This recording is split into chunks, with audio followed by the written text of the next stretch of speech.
Est-ce que tu fais des efforts au quotidien pour être le plus écolo possible?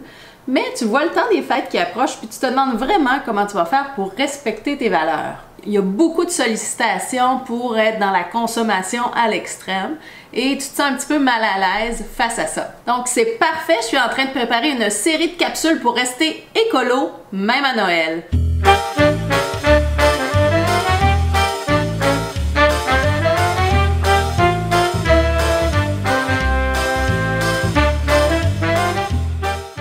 Donc, je me présente, c'est Sandra. Je vous souhaite la bienvenue sur vos capsules Éco-Trucs. Aujourd'hui, c'est la capsule numéro 1 d'une série de 4. Les 4 volets seront les suivants. Donc, aujourd'hui, on parle de décoration de Noël écolo. La deuxième capsule va porter sur des cadeaux éco-responsables, écologiques. Donc, on va essayer de trouver qu'est-ce qui serait les meilleures idées à offrir aux gens autour de nous. On va aussi aborder la partie emballage de cadeaux pour rester le plus écologique possible. À travers tout ça, il y aura une capsule DIY, donc une capsule Do It Yourself. Alors, c'est quelques bricolages que j'ai concoctés avec mes 2 partenaires préférés, mon fils et ma fille. Donc, on va vous montrer quelques expériences que vous pouvez faire avec vos enfants. C'est super intéressant et c'est écolo. La 4e capsule va porter sur la réception de Noël. Donc, quand on reçoit des gens chez soi, comment rester en harmonie avec nos valeurs. Donc, si tu veux rien manquer de cette série-là, je t'invite à t'abonner en cliquant sur le bouton en bas et à activer la cloche pour ne rien manquer des prochaines capsules de la série. Donc, c'est parti pour la capsule numéro 1 portant sur la décoration de Noël écolo. Donc, on va analyser les options qu'on a. On ne tentera pas d'être parfait, mais on va essayer de tranquillement faire un pas de plus pour avoir un temps des fêtes éco-responsable. Donc, pour faire nos choix, on va se référer aux 3 R de l'écologie que la plupart d'entre vous connaissez. Donc, le premier R qui va être réduire les déchets à la source quand il n'est pas produit, on n'a pas à gérer par la suite. Réutiliser, donc quand l'objet a été produit, on va le réutiliser, lui donner une 2e ou une 3e vie. Et recycler, qui est la dernière des options, mais qui est toujours une option possible. On va tenter de recycler les matières qui ont été produites. La première chose, quand on pense à Noël, on va parler sapin. Les sapins artificiels ont nécessité beaucoup d'énergie grise lors de leur production et leur fin de vie n'est pas très reluisante. Donc, je ne suggère absolument pas d'en acheter un. Par contre, si le sapin est déjà sur la planète, il a déjà consommé ses énergies grises à la fabrication, le mieux qu'on peut faire, c'est peut-être de réutiliser ce sapin-là. Les gens, des fois, sont prêts à s'en débarrasser. Si on peut leur donner une seconde vie, les adopter, les chérir et les garder pour plusieurs années, alors on va retarder au maximum sa fin de vie. Donc, c'est certain que si tu habites en petit appartement, de garder un sapin pendant 11 mois, c'est pas un choix qui est très écologique. La prochaine option, ça va être les sapins naturels qui viennent de plantations de sapins.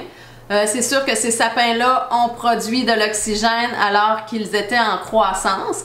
Donc, une fois coupés, ils doivent être transportés vers les villes, donc il y a des émissions de gaz à effet de serre. Comme je dis, c'est toujours de peser le pour et le contre. Les gens vont les aimer parce qu'ils sentent bon. Par contre, il y a quand même un risque d'incendie. Ça va être super important de le gérer adéquatement.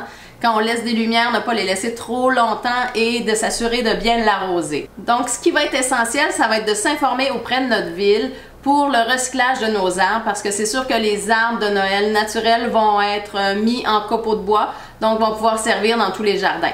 Et pour les petits appartements qui veulent être vraiment écolos, donc l'idée d'aller dans une pépinière et de se procurer un petit sapin en pot, donc avec ses racines, que l'on va pouvoir replanter le printemps venu. Sur le plan de la décoration, alors là, il y a vraiment plusieurs options. On va aller chercher des éléments de la nature, donc c'est 100% compostable après coup. Des éléments de la nature, ça peut être du sapinage ou du cèdre. Les pommes de pin, les cocottes, on peut les prendre naturelles. Je suis revenue avec tout ça avec mon fils, on avait les mains pleines. Donc des cocottes, c'est facile à trouver. On peut les peinturer pour simuler la neige, on peut s'amuser à les décorer de toutes sortes de couleurs. Ensuite de ça, on se promène en nature, puis on regarde ce sur quoi on tombe. Moi, j'ai trouvé des belles branches qui sont de couleur rouge. C'est des jeunes branches, puis sont super flexibles. Alors, probablement que je ferai peut-être une couronne ou quelque chose du genre avec tout ça. Des bûches de bouleau, donc c'est toujours super mignon pour faire une décoration, un centre de table. Qu'est-ce qu'on a d'autre? En fait, des ficelles, les ficelles le plus naturelles possible parce qu'elles seront compostables par la suite. Je sais même pas où je les récupérer. Donc, on peut aussi avoir de la jute. Ça aussi, c'est compostable en fin de vie. Quoi d'autre? Ah oui! Une orange, lorsqu'on tombe sur une orange qui est un peu trop surette, qu'on a de la misère à manger, celle-ci, on va la faire au four, on va la faire sécher pour faire des beaux ornements de sapin. Je vais vous montrer ça. Donc, pour le calendrier de l'Avent, le nôtre, on l'a fait avec du matériel complètement récupéré. On a trouvé un panneau de bois dans les déchets. On a réutilisé des matériaux qui étaient déjà existants. On leur a donné une seconde vie. Donc, je vais vous montrer ça dans les DIY.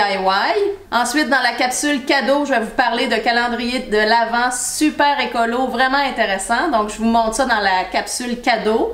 Et je vais vous montrer différentes options où on peut acheter des calendriers de l'Avent en bois qu'on va décorer nous-mêmes et qui vont nous durer dans le fond plusieurs années. Donc ça se vend tel quel, puis on peut le décorer à notre goût. Dans les matériaux naturels qui seront compostables par la suite, on pourrait s'amuser à faire une belle guirlande avec des canneberges ou la fameuse guirlande de popcorn. Les bâtons de cannelle, c'est super intéressant à utiliser parce que ça sent bon, c'est joli, puis ça donne une petite odeur de Noël. Souvent dans les magasins de partage, on peut trouver plein de petits trésors. Donc j'ai trouvé ce cadre-là. Je vais vous le montrer en DIY. Je vais faire tout simplement une belle parole chaleureuse sur l'esprit de Noël. Donc je vous montre ça, ça coûte presque rien. Pour les bas de Noël, c'est sûr qu'on peut avoir ce type de bas de Noël qu'on a acheté, qui a été produit probablement pas de façon écolo. Mais il faut assumer notre passé, on n'a pas toujours été écolo ou soucieux de ces gestes-là. Donc une fois qu'on les a, on les garde et on les chérit. C'est certain qu'il y a l'option du beau bas de laine gris. Je vais vous montrer des images, comment c'est mignon. On peut utiliser ceux qu'on a déjà ou on peut se garnir d'une belle paire qu'on va pouvoir réutiliser dans le fond au fil du temps. C'est certain que si on a acheté des lumières, les lumières d'ailes vont être beaucoup plus durables et beaucoup plus écologiques, ils vont consommer beaucoup moins d'énergie.